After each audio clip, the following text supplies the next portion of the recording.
Edición 550 de Repasando en Vivo a través de Teleuniverso Canal 29 en la mañana de este domingo 8 de agosto. La temperatura en Santiago de los Caballeros 24 grados Celsius. Y bueno, ya tenemos listo nuestro invitado nuevamente. Tenemos el placer de conectar con el doctor Ricardo Rojas León y hoy tenemos el mismo tema pero con otros matices. Así que buenos días Ricardo, las gracias por la disposición de estar tempranito domingo en la mañana.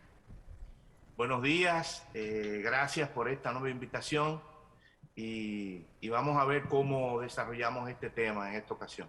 Exacto, entonces fíjense, para recordarle a nuestra audiencia, ya el Código Penal que fue aprobado en 2 lecturas en la Cámara de Diputados pasa al Senado y crea toda una controversia, a pesar de que ya en la semana que concluyó se han emitido opiniones de que probablemente para esta sesión del martes ese no es el tema de agenda, lo que nos dice entonces que el mismo ya perimió y va a pasar a la siguiente legislatura, lo que se espera salvo una eventualidad, un cambio que no se cree, pero indiscutiblemente que es el tema de debate. Entonces vamos a recordar, antes de iniciar con las preguntas, vamos a recordar cuáles han sido esos artículos polémicos que han generado precisamente la creación de una comisión especial para el estudio de este nuevo código. Así que nuestro señor director, si es tan amable, vamos a recordar estos diferentes artículos que ha traído oposición de sectores diferentes de nuestra sociedad, académico, jurídico. Uno de esos artículos es el artículo 87 del Código Penal Dominicano. Y doy lectura. Reingresar a la lista de motivos protegidos a la orientación sexual y género, agregar la identidad de género para proteger a la comunidad trans, eliminar el párrafo 2 que exime de discriminación por objeción a la conciencia religiosa, ética, moral y requisitos institucionales. Está el artículo 97 sobre homicidios, reincorporar como agravante de homicidio de orientación sexual y género, agregar agravante por identidad de género. Dice esto también que en el apartado de sustituir incapacidad por discapacidad. Está el artículo 119 sobre tortura. Está aparte de el artículo 120 sobre el trato cruel, inhumano y degradante. El artículo 110 sobre el aborto, aunque ya sabemos lo que sucedió con el aborto, pero no está de más citarlo.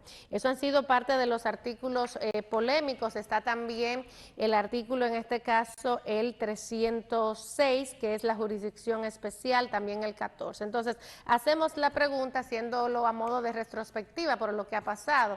¿Qué pudo ocurrir, Ricardo, en la Cámara de Diputados cuando se aprobó en 2 lecturas, que ha dado como resultado toda esta situación que ha impedido que se conozca en el Senado? ¿Qué piensa en tu experiencia como parte de esa comisión? ¿Qué sucedió?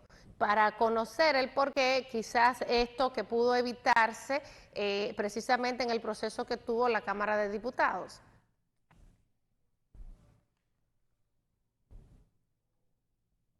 Más que siempre van a ser polémicos.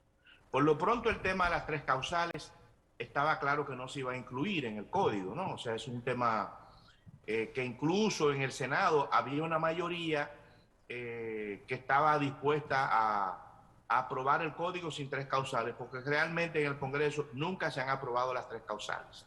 Es bueno que tengamos eso claro. Tenemos un Congreso que es conservador, que en cierta forma es un reflejo de la sociedad dominicana.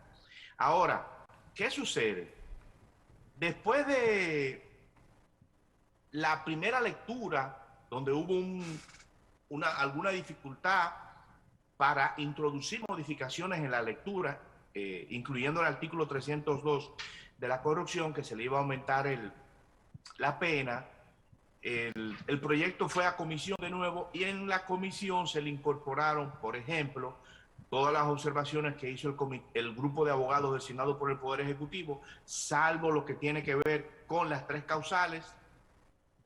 Se incorporaron otras observaciones y entonces se rindió un informe y fue a la segunda lectura. Es en la segunda lectura donde se modifica lo relativo a la discriminación, el artículo 187, que se le quita el tema de la preferencia u orientación sexual y se le agrega un párrafo que es una especie de excusa de permiso para tú poder discriminar, ¿no? Se utiliza el concepto objeción de conciencia, que en el ordenamiento jurídico dominicano única y exclusivamente lo tienen los periodistas en virtud del artículo 49 de la Constitución. Y entonces, imagínense usted, ese artículo permite discriminar por diferencias religiosas, políticas y de otra índole, ¿no?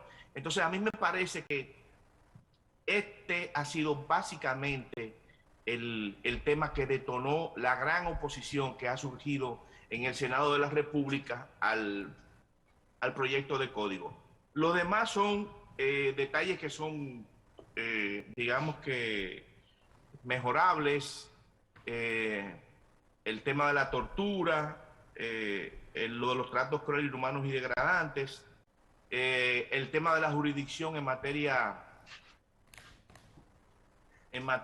de los militares. Estamos hablando del artículo 306. Exactamente, el tema de la jurisdicción militar, que me parece que en la forma en que se hace, en que se está incorporando, deja claro que siempre que haya una víctima civil, no es el tribunal militar.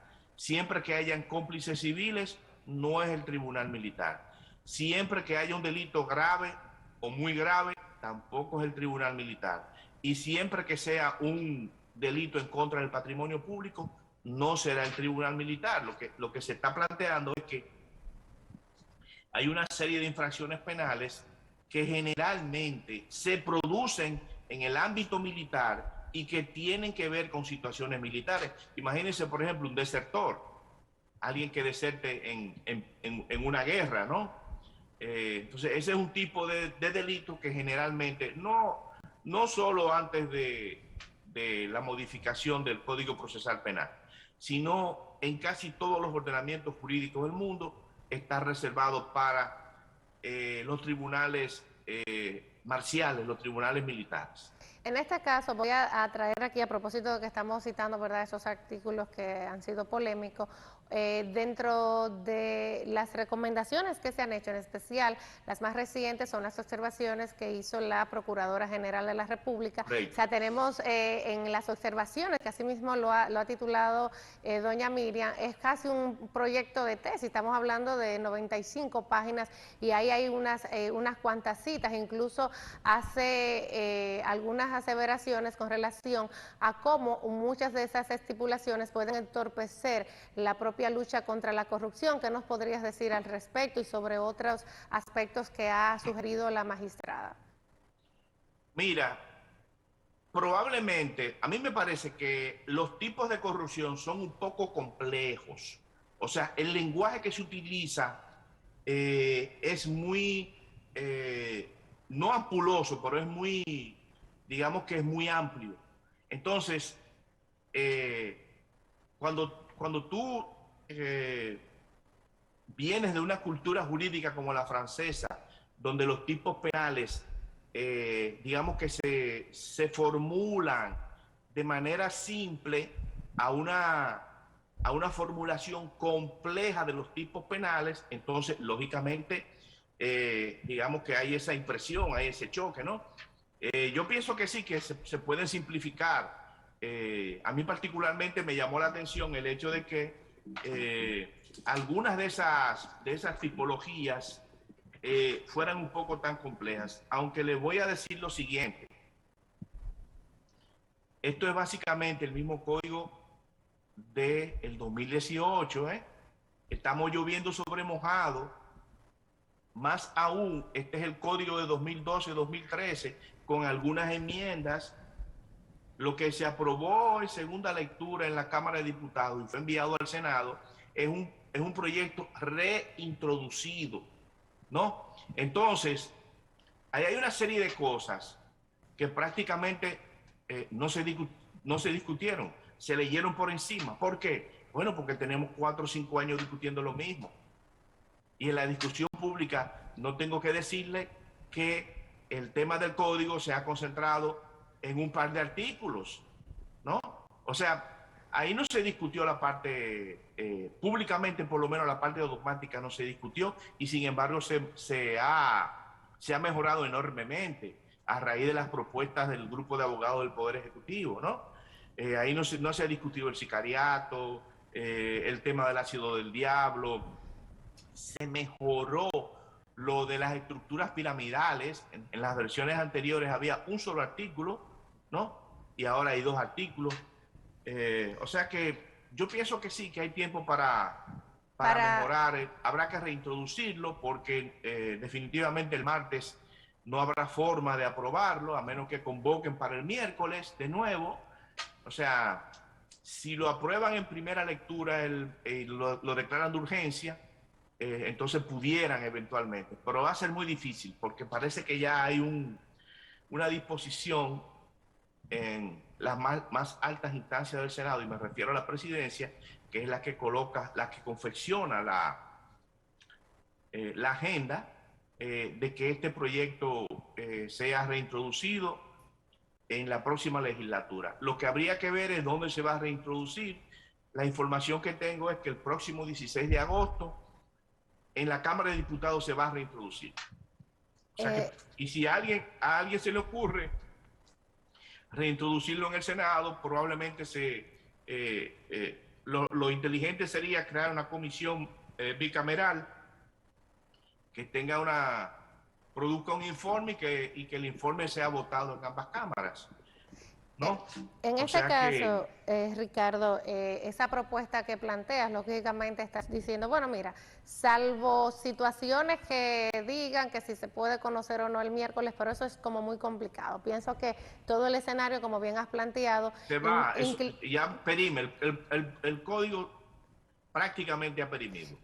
Tú citabas o mencionaste que muchos, en el caso de verdad de la profundidad, de los dogmas, hablabas de la rapidez con que pudo pasar por el tiempo en que tenemos en debate este proyecto tan importante y que quizá muchos de esos aspectos pasaron por inadvertidos y hoy tenemos una serie de situaciones. Entonces, fíjate, voy a citarte unos que otros aspectos para que nos aclares si realmente existen choques de este código con algunas leyes, dualidad con algunas, o si es confusión. Y voy a citar unos que otros aspectos. Por ejemplo, hay choque con el tema de la trata de personas con respecto al proxenetismo.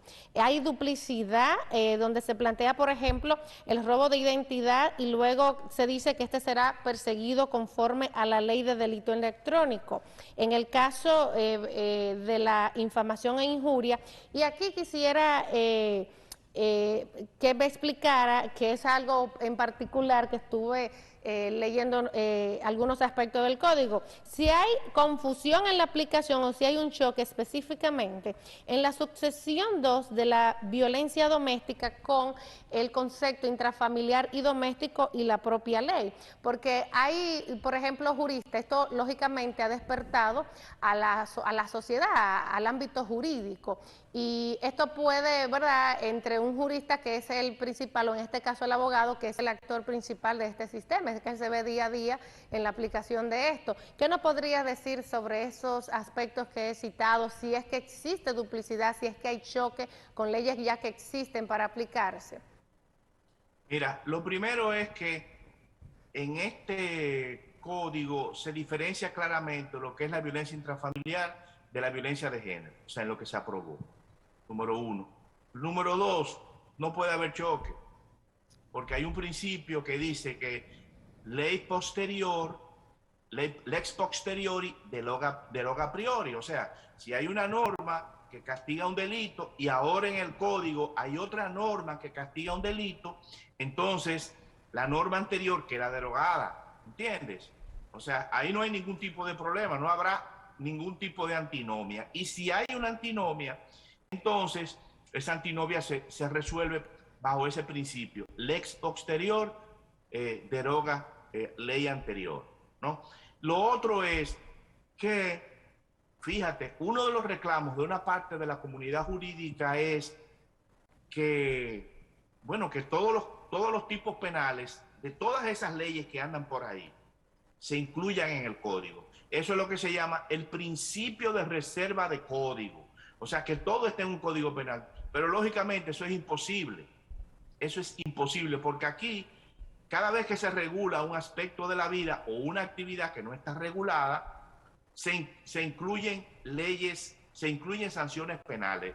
Tú dirás, pero ¿y por qué todo eso no va al Código Penal? Bueno, primero no se ha planteado, segundo es una tarea ciclópea, y tercero, y ahí yo planteo una objeción, yo diría que no es lo mismo que un juez interprete una sanción penal en el marco de una ley especial, ¿no? Que tenga la ley especial en su mano y que la vea, que la ojee, que la estudie y que al final evalúe la conducta jurídico-penal que se sanciona mediante esa ley. O sea, yo particularmente no estoy de acuerdo con ese principio. Ese es un principio que se formuló hace 30 años, cuando comenzamos a hablar de garantismo. Pero en términos prácticos, las leyes especiales que tienen que vienen con sus propias garras, ¿no? Cuando las partes, tanto el Estado como los particulares, intervienen en el debate es mucho más rico y el juez está en mejores condiciones de tomar una decisión si lo que tiene delante de sí no es solamente el Código Penal con 400 o 500 artículos que no tienen nada que ver con lo que se está discutiendo, o una ley especial donde el juez puede ver la ley en su conjunto, en su contexto, y entonces, en función de eso, entonces tomar una decisión. O sea ¿qué es lo que te quiero decir? Que a pesar de que algunos tipos penales van a derogar leyes especiales, primero, eso es algo que se estila, se resuelve cuando hay, digamos que en un sistema jurídico hay dos soluciones a un problema, ¿no? O dos consecuencias jurídicas a un mismo problema o a un supuesto de hecho. Eso es lo que técnicamente se llama antinomia. Y las antinomias se resuelven ya sea porque la ley, hay una ley que es superior, ¿no? Hay una ley que es general y la otra es especial. En este caso, cuando la antinomia se produce entre una ley especial y una ley general, la que prevalece es la especial. Y cuando es una ley posterior, deroga lógicamente la anterior, sobre todo si en la ley posterior, que sería este caso, digamos que hay un mandato expreso, hay una indicación expresa de cuáles son las leyes que se están derogando. O sea que no creo que haya mayores dificultades con eso, ¿no? Ahora, tengamos en cuenta lo siguiente. Se han formulado una serie de observaciones, ¿no? Y cada quien observa las cosas desde un punto de vista. El Congreso, para este y para muchos otros proyectos, recibe cientos y miles de observaciones. Una observación no necesariamente implica que la norma sobre la cual se está haciendo la observación tenga un error. Es simplemente una forma de ver las cosas. O sea, yo que he trabajado en los últimos 3 proyectos, tengo una idea particular de la forma en que han debido, digamos que estructurarse algunos tipos penales, distintas como ha salido, pero eso no quiere decir que lo que salió no responda al propósito de tutelar un bien jurídico. Yo voy a poner brevemente un ejemplo. Nosotros trabajamos el tema del feminicidio en los 2 códigos anteriores. El feminicidio en los 2 códigos anteriores era un feminicidio simple y que, digamos que guardaba relación con el tema de la relación de pareja. ¿Por qué? Porque el 99%, no sé punto cuánto, ¿no? Pero 99% punto algo de los homicidios que se producen, de los feminicidios que se producen, hay un problema de pareja, ¿no? O están o estuvieron, ¿no? O el tipo pretende a la esposa. Y con esas 3 perspectivas fue que se hizo se conceptualizó el feminicidio que aparece en los dos proyectos anteriores. Sin embargo, ahora se modifica. Entonces, la Secretaría de la Mujer propuso una serie de tipos penales y fueron todos metidos de cajón, porque es la Secretaría de la Mujer. O sea, vamos a ser claros. Y eso se discutió en la comisión. Ah, no, la Secretaría es la mujer, no podemos abrirnos ese frente. ¿Entiendes? Entonces, cuando tú te vas a lo que se aprobó, tú no te vas a encontrar con un feminicidio simple y un feminicidio complejo, sino dos feminicidios complejísimos los dos, con con muchísimos supuestos de hechos. Entonces, yo no estoy de acuerdo con esa formulación del feminicidio. Yo hubiese preferido un feminicidio simple y otro agravado, pero no tan complicado. Por ejemplo, entre las cosas que propuso el Ministerio de la Mujer y que fueron incorporadas, digamos que mecánicamente, lo pongo entre comillas, no quiero ofender, pero mecánicamente, automáticamente, entró lo de la Secretaría de la Mujer, aprobado, ahí va, está la inducción al suicidio feminicida. Y cuando estamos en la comisión, yo fui, digamos que primero participé por Finjus y luego a título personal, o diría que estaba representando a Finjus en la discusión, porque así fui acreditado originalmente. Yo digo, pero ven acá, nosotros vamos a incorporar la inducción al suicidio en el ordenamiento jurídico dominicano, que no existe. Entonces, la inducción al suicidio la vamos a incorporar solamente para beneficio de la mujer, por un tema de género. O sea, si nosotros vamos a incorporar esa figura que existe en otros ordenamientos, oye, pero vamos a incorporar la inducción y la colaboración al suicidio en sentido general, porque además, yo te voy a decir lo siguiente, cuando tú buscas las estadísticas, ¿quiénes son los que más se suicidan? ¿Son las mujeres? No son las mujeres. Los hombres se suicidan más que las mujeres. Entonces, desde el punto de vista político-criminal, no tiene sentido tú incorporar una inducción al suicidio feminicida, cuando la inmensa mayoría de quienes se suicidan en la República Dominicana son hombres y además jóvenes. ¿Entiendes? Entonces, eso se trabajó. Y bueno, eso de inducción al suicidio feminicida, que se había aprobado para la primera lectura, ¿no? Automáticamente, como lo estoy diciendo, sin que sea una crítica, sino una simple observación, se modificó para la segunda lectura y ya tenemos una norma de inducción al suicidio con diferentes supuestos, ¿no? Aquel que trata de convencer, aquel que colabora de manera activa. No, y que coacciona, creo que lo cita, quien puede motivar o llevar a una persona al suicidio. Exactamente. Entonces, la tarea legislativa es bastante complicada. Yo se lo digo honestamente. O sea, nosotros vivimos criticando al Congreso, ¿no? Que los diputados son unos vagos, que los otros, qué sé yo qué, pero realmente el trabajo legislativo es difícil, porque generalmente se trabaja en comisiones, y ahí en las comisiones, bueno, surge cualquier tipo de situación y bueno, hay que digamos que hay que trabajar bastante, ¿no? No todo lo que sale, digamos que tiene una configuración como grupos de la población quieren, ¿no? Como grupos del país quisieran, pero bueno, muchas veces se aproximan, otras veces se alejan un poco más. Esa es la realidad. Pero yo creo que en sentido general, el código necesita quizás resolver algunos temas, sobre todo el tema de la discriminación fue muy mal manejado. Yo, como estuve en calidad representando una organización ahí, en una subcomisión que se creó, creo que por ética no puedo, no debo revelar la interacción que tuve ese día de la segunda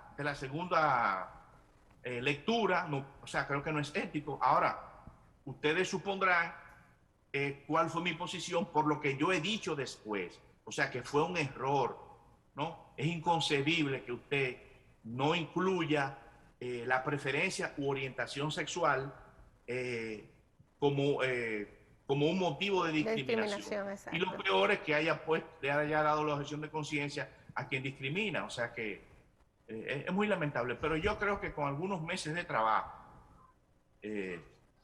yo creo que este código puede salir. Yo creo que con una legislatura más el código puede salir sin problemas. Sabes que cuando decías que la tarea legislativa es difícil, cuando se le hace la crítica a los legisladores de que son vagos, pero ahora hay un contraste interesante. Uno lo que se pregunta en el caso específico del Senado, ¿cuál es la prisa? Que no quieren precisamente debatirlo por todo lo que ha sucedido. Pero bueno, mira, un aspecto aquí, recuerdo que en la última entrevista hablabas de los logros que tiene este nuevo código y hablábamos en materia de delito sexual, y aquí voy a hacer una pregunta con relación a la sucesión de la violación y del incesto, específicamente en el párrafo 2, para despejar esta inquietud. Pero ¿en qué artículo tú estás?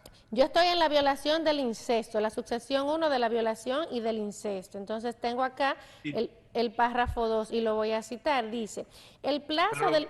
lo ¿sí? que te pregunto es qué artículo, qué número es ese artículo. No, no tengo acá el número del artículo, solamente la sucesión, donde inmediatamente tiene entonces el párrafo en el compendio de la violación y del incesto. Pero ¿qué pasa? En este caso, yo te lo puedo citar ahí en la medida de lo que se pueda, arrojar un poco de luz con una inquietud.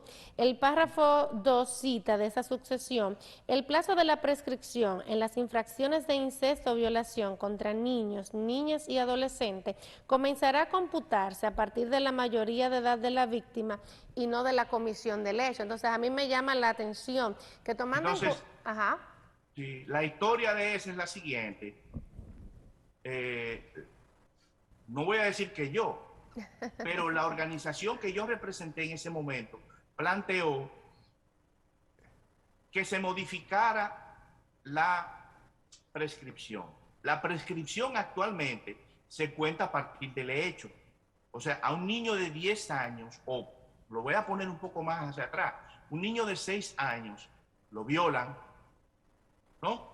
Y ya cuando él tenga 16, ya eso perimió, ya prescribió, porque se toma en cuenta el punto de partida de la prescripción es el momento de la comisión del hecho.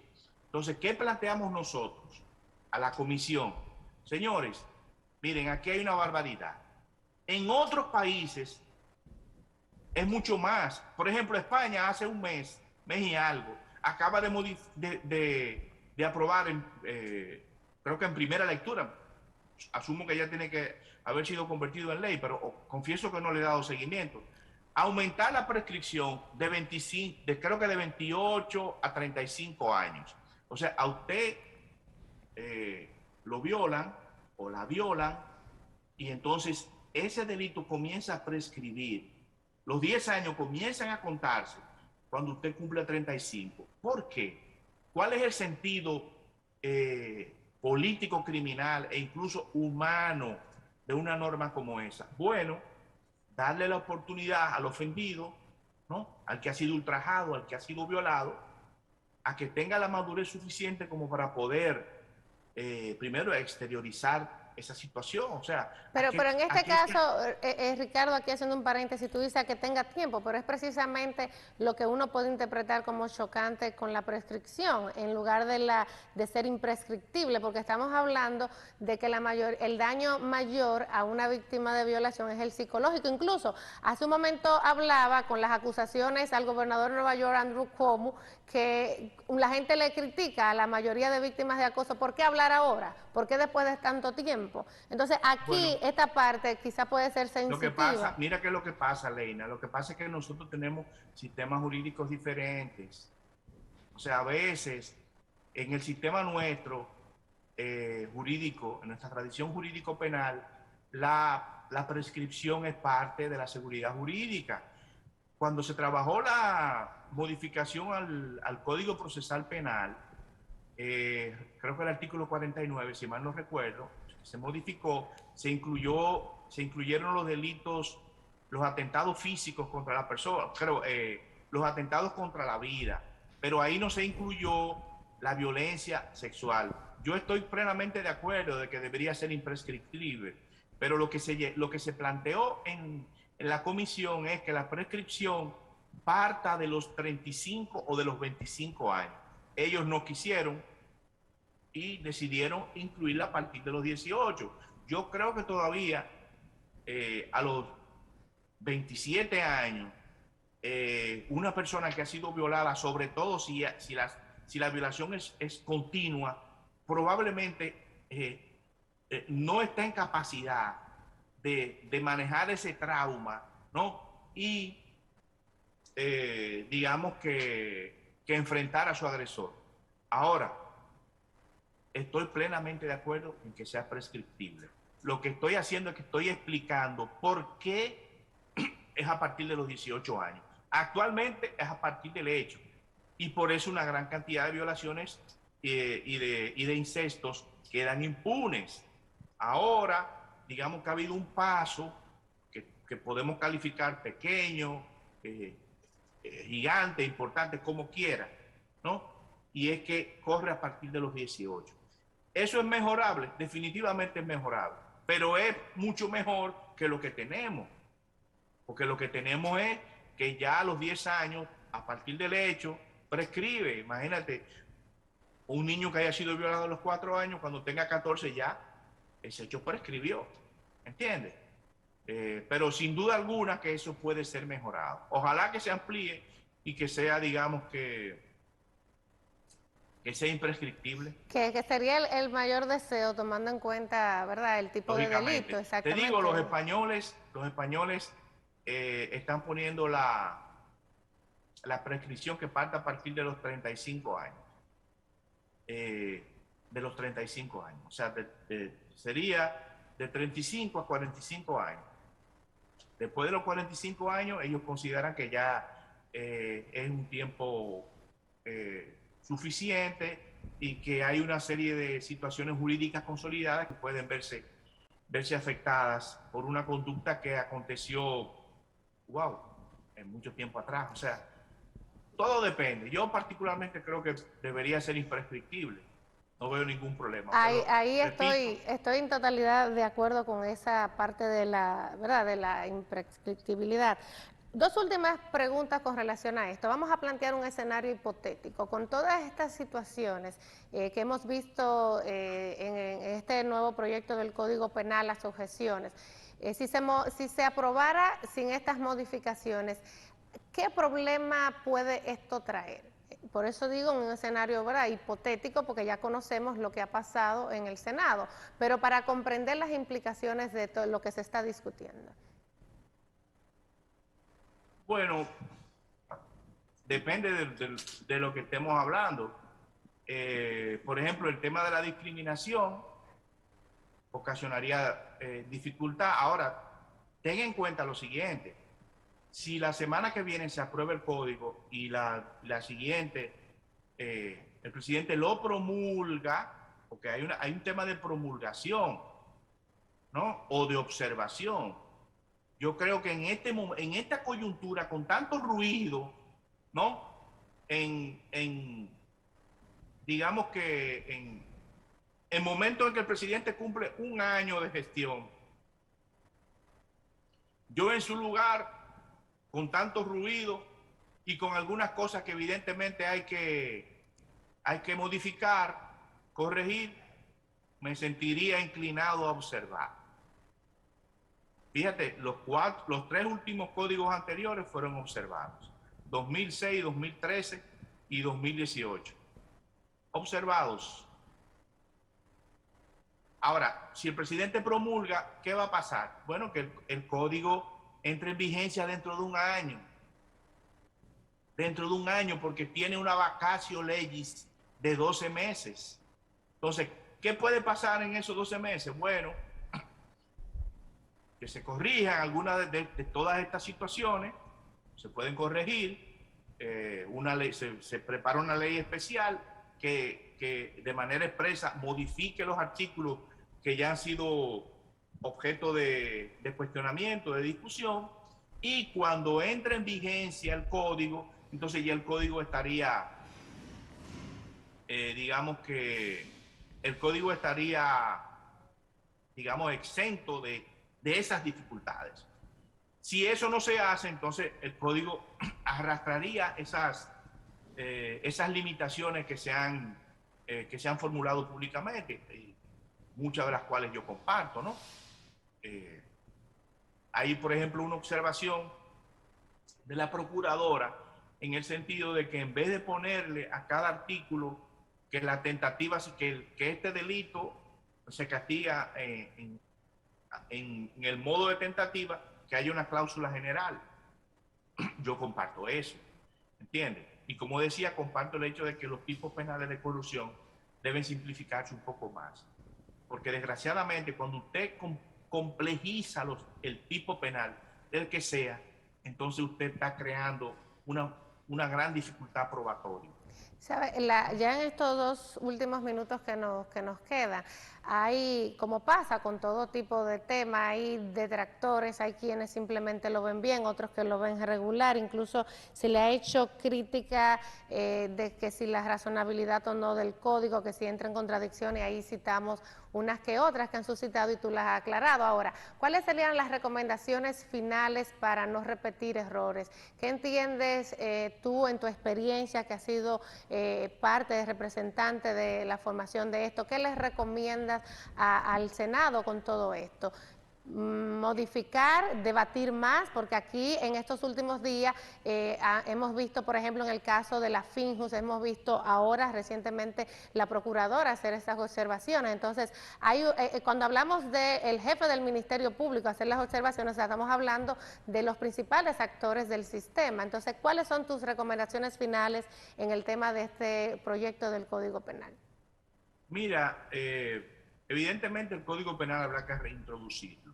Y lo más prudente es que todas estas observaciones que se han planteado, bueno, sean discutidas y en la medida de lo posible incorporadas. Yo creo que todo el que ha estado opinando lo que quiere es que tengamos un código mejor, ¿no? O sea, el código no es ni de los diputados, ni de los senadores, ni de los que han trabajado como asesores, ¿no? El código es de la población, ¿no? El código es una norma dirigida a los ciudadanos en la que le dice, óyeme, no incurras en esta conducta, no lesiones este bien jurídico, y también a los jueces y a los fiscales. Al fiscal le dice, si fulano de tal comete este delito, tú lo sometes a la justicia, y al juez le dice, si Perencejo comete este delito, tú lo sancionas. ¿Entiendes? O sea, es de todos. No es ni de los diputados, ni de los senadores, ni de nadie en particular. Entonces, lo ideal es que todas esas observaciones, digamos, que se discutan, se incorporen, porque en su mayoría son buenas observaciones. Y bueno, hay que saber siempre que alguien quedará inconforme. Alguien quedará inconforme. Yo siempre he estado inconforme porque creo que las cosas pueden salir mejor. Creo que he manifestado a lo largo de este programa algunas inconformidades, pero bueno, los códigos siempre son perfectibles. Y ojalá que lo que finalmente salga del Congreso, luego de su reintroducción, sea un código penal con menos situaciones conflictivas, ¿no? Y un código penal que sea una verdadera herramienta de la política criminal y que real y efectivamente nos permita combatir más eficientemente el delito. Yo particularmente siempre he abogado, y eso está por escrito, con que trabajemos el tema de las penas. Yo creo que las penas que se están proponiendo de hasta 40 años son excesivas, sobre todo si estamos incorporando el cúmulo de penas, ¿no? Que permite agregar, digamos, que una pena adicional por el concurso real de otra infracción, que generalmente los delitos aquí se producen con algún tipo de concurso. Pero bueno, eso es un tema que no ha estado en discusión en los últimos dos códigos y que evidencia que siempre habrá personas que tendremos una opinión, digamos, que cuestionadora sobre lo que se aprueba. Siempre habrá algún tipo de cuestionamiento, de crítica al resultado legislativo de un código penal. Bueno, yo agradezco de verdad que sí, Ricardo, el esfuerzo de estar aquí con nosotros esta mañana, de poder arrojar luz en medio de toda esta semana bastante ardiente en términos de debate. Agradecer, por supuesto, a la audiencia que permanece aquí con nosotros, que ese es precisamente el rol de los medios, orientar al ciudadano en medio de un tema tan importante. Así que para ti las gracias, ya me hacen ceñita. Me Sí, gustaría despedirme sí. diciendo, reiterando, como lo hice en la vez anterior, que en Santiago reside probablemente el padre del Código Penal que estamos discutiendo, que es José Lorenzo Fermín, de la oficina Fermín y Tavera, a quien yo siempre le reconozco este gran esfuerzo de trabajo de más de 20 años, con 5, quién sabe cuántas versiones de códigos. Y nada, ahí está José Lorenzo. Yo creo que en la medida de lo posible, siempre que ustedes puedan, consulten a ese gran jurista dominicano, que lo tienen cerquitita, ¿no? Pueden seguir llamando a este capitaleño, pero tienen ahí a A otra gran probablemente figura. a uno de los penalistas más completos del país. Me atrevería a decir que el más completo de la República Dominicana, profesor universitario y una excelente persona. Bueno, Así que gracias por resaltar esa parte. Sé que le llegarán los comentarios. Nuevamente las gracias por esta disposición. Será en una próxima entrega con temas totalmente distintos a esto, esperando a la audiencia las gracias. Así que será en otra entrega de Repasando a través de Teleuniverso Canal 29. Leina Tolentino les agradece y se despide.